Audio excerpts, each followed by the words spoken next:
I had a question come from a client the other day. How am I doing financially compared to others? That's exactly what we're going to be covering today. We're going to be digging into the data showing how much the average American has saved at 50, 55, and 60. But before we get into the numbers, let me tell you something that most people don't realize. These averages, they don't mean what you think. I know it's a common question, and it really comes from a feeling of uncertainty as to whether we're prepared for retirement. But how you compare to an average does kind of miss the point. For some people, $500,000 is more than enough. For others, $500,000 will cover 10 years of expenses. And everyone's different, and there's a lot of moving pieces, which is why so many people feel unprepared as they start thinking seriously about their retirement and their future. If you're measuring retirement readiness solely by comparing yourself to the average, you may be using only a partial lens. It can be informative data for sure, but it won't tell you the full story. And that's why in today's video, we're going to be walking through what the data says for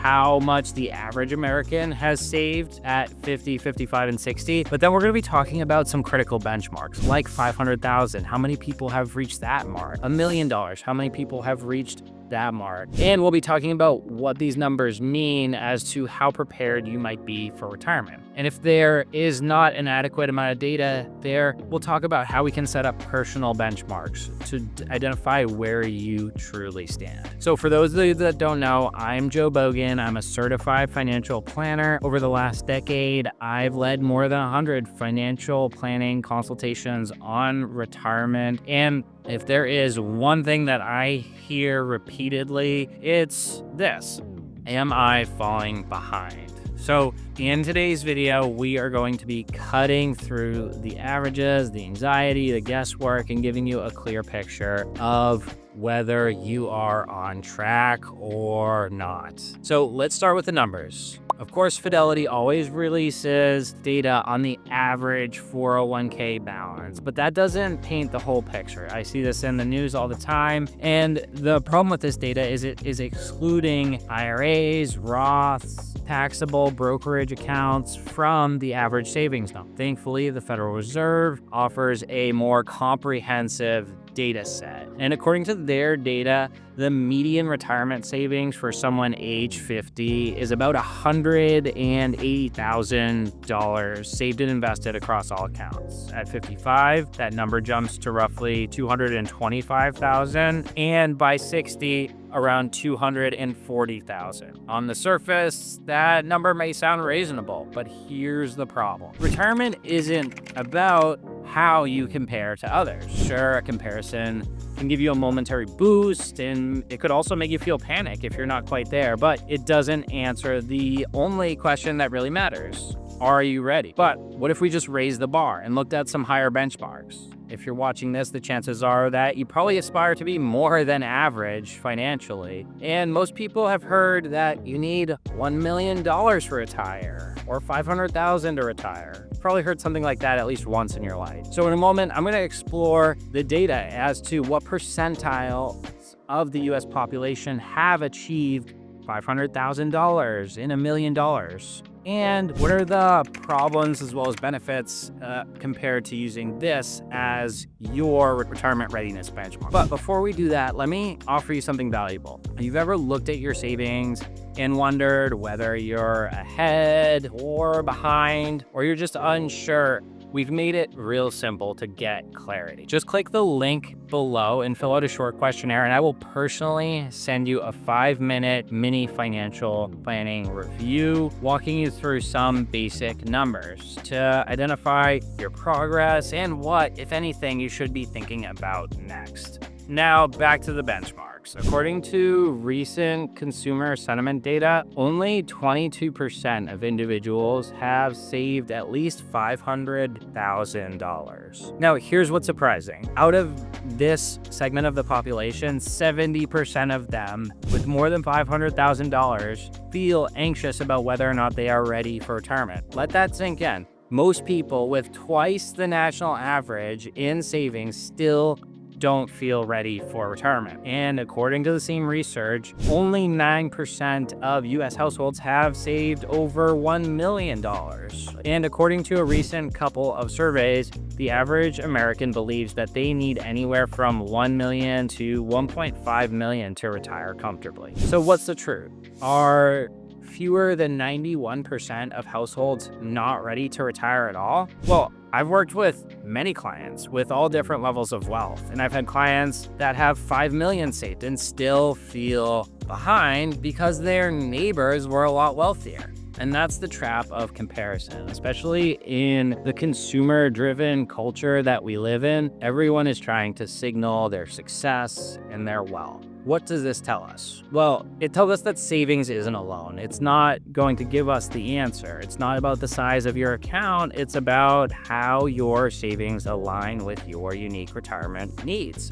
Can your savings support the life that you want once the paychecks from work stop? These comparisons or benchmarks don't account for unique factors in each person's plan, such as pensions or social security, home equity, or rentaling. More importantly, they ignore how your lifestyle, healthcare need, and life expectancy influence your plan. And here's where it gets dangerous. Relying solely on these averages or benchmarks can create a false sense of security or even needless fear. I've personally done dozens and dozens of plans this year alone, and I've seen clients who have hit that average and assume they're fine. I've also seen others with 7-figure portfolios who feel behind. And this is because they're using someone else's blueprint. What people actually want isn't a big number. It's the certainty and the confidence that when you stop working, you can live the life that you want to live and that you've earned. And clarity doesn't come from just hitting an arbitrary average. It comes from understanding what retirement is actually going to cost you. And that's why we use something called the retirement confidence curve in our financial planning process. It shifts the focus from how much do I have to how much will I need? And can my savings reliably cover my spending goals? So let's break it down. The retirement confidence curve starts with your guaranteed sources of income. So we look at things like Social Security and pensions, and we compare that to your expected lifestyle costs in retirement. We look at your current cost of living and what housing, travel, healthcare might look like in retirement. From there, we can compare these expenses to your guaranteed cost of living in retirement. From that, we can identify if there's a gap and how big that gap is. We can use that gap to determine what your number will be. You might be tempted to use a rule of thumb like the 4% rule to estimate what you need. In my experience, those rules are often too rigid or conservative, and they don't account for how spending pattern might change over time. Early in retirement, people are often spending a lot more than middle or late retirement because of travel, lifestyle expenses, and towards the end of retirement, people might face rising healthcare costs with end-of-life care. Meanwhile, there may be Social Security that doesn't come in immediately, may phase in, and it adjusts with inflation, and it could depend on your claiming strategy. So what we do is we actually model a lifetime of cash flows, and we create year-by-year withdrawal rates and analyze that and average it out over time. And then from there, we can determine how much savings you need to be able to sustain those withdrawals throughout life. You might have high withdrawals in year one, but depending on how your plan shapes up, that may not be as big of an issue. With this process, we've helped lots of people. Just last month, I met a couple with $600,000 saved, and they assumed that they couldn't retire because they read an article that told them they needed over $1 million.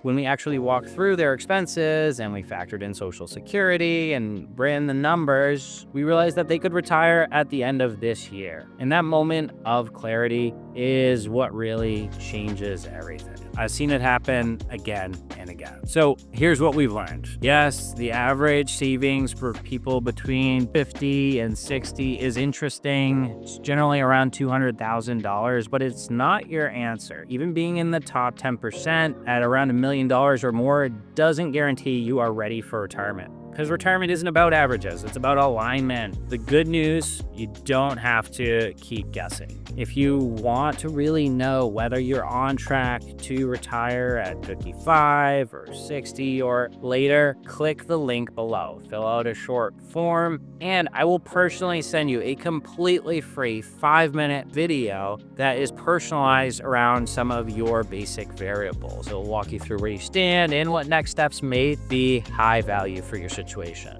No pressure, no overwhelm, just a complimentary, no strings attached video. Just real insight tailored to your retirement life.